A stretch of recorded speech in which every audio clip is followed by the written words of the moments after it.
Enjoy the earth. We always trying to show and prove what is our worth. Like we just commodities and nothing else. Like we got a price tag for human wealth. I felt pressure to go to school and get a degree, but I learned much more outside of university. Never let my schooling interfere with my learning. They've always met the challenges, and they'll meet any challenges they have now. Okay, second part, I wanted to ask about your trip to the DPRK. As there's a lot of crap in the media about how they're mad, they're going to blow up the world, and then years later we're still waiting for that to happen. One of them, though, however, is they talk about cult of personality. That's a term that comes up a lot. My question is, now that you're visiting the UK, what is your thought on the cult of personality around Queen Elizabeth? Is it because there are laws? I'm not sure if you're. It's illegal. It hasn't been put into practice, but officially it's illegal to think about taking down the monarchy.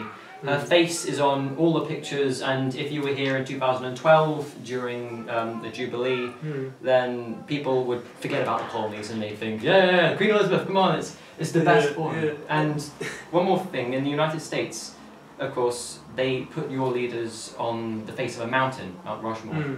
And is that cult of personality? I think you make some really good points with that. I mean, the Queen Elizabeth thing, it's funny that you mentioned that, because recently when I was coming back into the UK, I was at Heathrow Airport, and the first thing I saw after getting off of the plane was this enormous portrait of Queen Elizabeth. And I actually had the very same thought as you. I said, like, is this not the cult of personality? You know, do you not see her face all over the money in, you know, so many places as well? In Canada, her face is on the money. Is it? Yeah, absolutely. All over the place. So, but then the argument that will be made by, you know, people who will say that the North Koreans have this hereditary monarchy and this dictatorship of a family, right? And try to differentiate it from Queen Elizabeth and the royal family in the UK. is they'll say, well, Queen Elizabeth doesn't have any real political power, right? But Kim Il-sung and Kim Jong-il and Kim Jong-un, they run the show in the DPRK. And it's like, well, if you say that, you don't really have a thorough understanding of the DPRK's political system.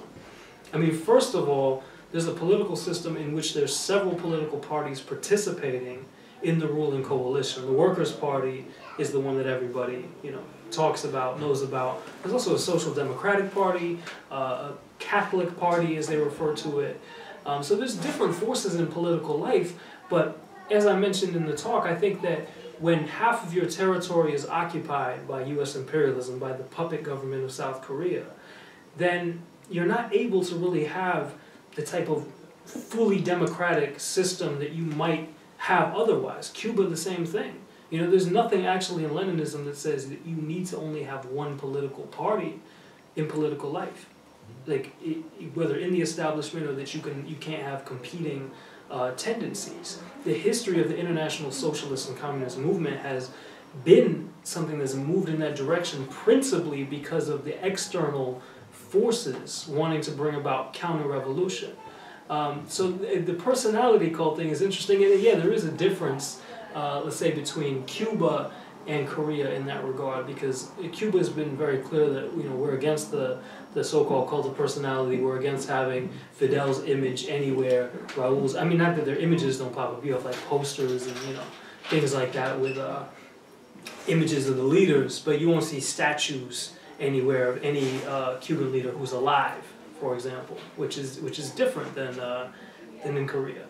But with Korea, I mean, Kim Il-sung is looked at as the father of the nation, and especially, you know, the Korean War is not something that was so, it may be distant, and it's called the Forgotten War in the United States. It's not forgotten by the Koreans at all, because they lost a huge part of their population in it. And I think in any country, if there was leadership provided, you know, by a party and by a human being who was looked at as, you saved the nation, you've united the people, then you would have that same sort of hero worship there, right? and also I think there's cultural differences. You know, Korean culture is much different than Western culture in many ways. I remember people talking about the funeral of Kim Jong-il a few years ago, and they said, oh, these people, they're crying, but they're not really, you know, they're not really crying. You know, they're fake crying, so to speak. Excuse me. Basically, their grief is not legitimate. The state is telling them to cry. But then I spoke to others who are more familiar with Korean culture, and they say, like, no, actually, that looks like the way Koreans grieve, you know, for anybody. So it's not necessarily this, you know, you don't get the indication there that, like, Kim Jong-un runs everything, right? You do see his face quite a lot, more so than you would see in, like, the Cuban press with Raul Castro. But their political system is based on the dictatorship of the proletariat. It's not based on the dictatorship of the individual. There's a party, there's a parliament, Supreme People's Assembly, and that's the way they conduct their political business. It's not Kim Jong-un sitting at a table and saying, you know, this is the way things need to be done.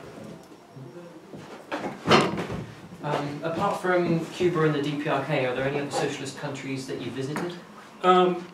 I wouldn't refer to Venezuela as a socialist country because it's still a capitalist country, and Hugo Chavez was well aware of that, but it's a country where a revolutionary process is happening, and you know, they're definitely trying to move towards a society that could be called socialist.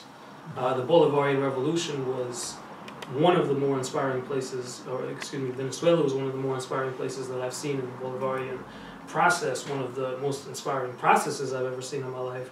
That was the last March, actually 2 days after El Comandante Chavez passed away. So I was grateful and I was fortunate enough to be in Caracas, Venezuela for his funeral.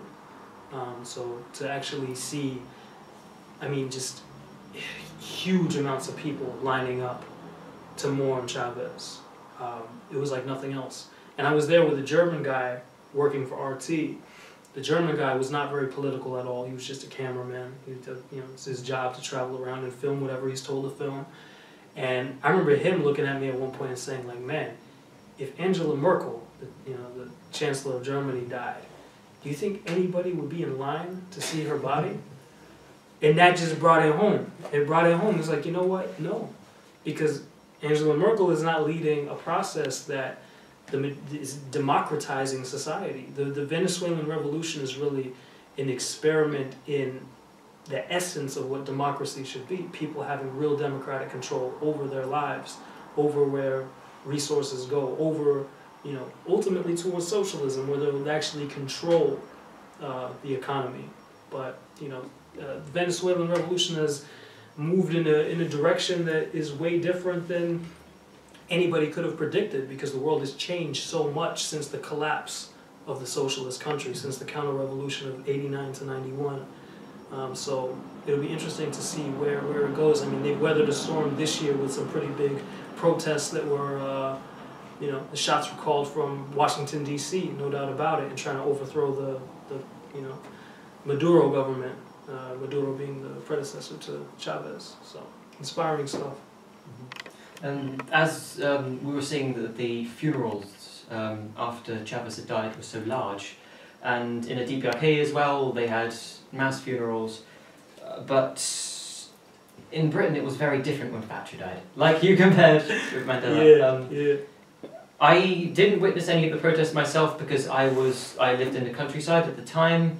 I saw someone in a corner shop throw a stack of the Daily Mail, a reactionary newspaper here, that had her face on, and throw them into the street. That was quite That fun. must have been amazing to see.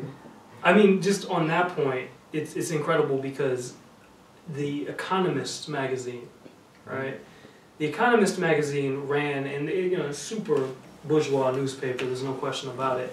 But even by them, this was like, come on, you actually did this. When Thatcher died, their cover was basically in full mourning for her. When Chavez died, Chavez was also on the cover, but it said something to the effect of Chavez's rotten legacy, right? So even with the press in that regard, sometimes it's made brutally clear who your friends and who your enemies are. The Economist, that was it. You could tell, like, okay, well, this is rotten bourgeois capitalist nonsense and propaganda. You know, that they're mourning Thatcher, who was responsible for so much suffering in this country, for such a deepening of the gap in wealth in the UK. It's phenomenal. And Chavez, who's doing the opposite, who is known as the saint of the poor, you know, to use a religious term. Amazing. That's it. Although, to the camera, I'd like to ask, are there any new albums that you're going to bring out that you want people to know about? Definitely. I've actually just released a music video today called A Better World, and that was shot in Havana, Cuba. So, be very grateful for people to check out that video. And next week, on the 26th, exactly 6 days from now, I'm releasing an album called Revolutionary Minded Volume 4, which is the 4th installment in Revolutionary Minded series that I've done, and I think it's my best work to date. So okay, we'll put a link to that in the description. Cool. It is the 20th of July, and I'm very glad to meet you, and thank you for doing the interview. Of course, man. Thank you, bro. Cool.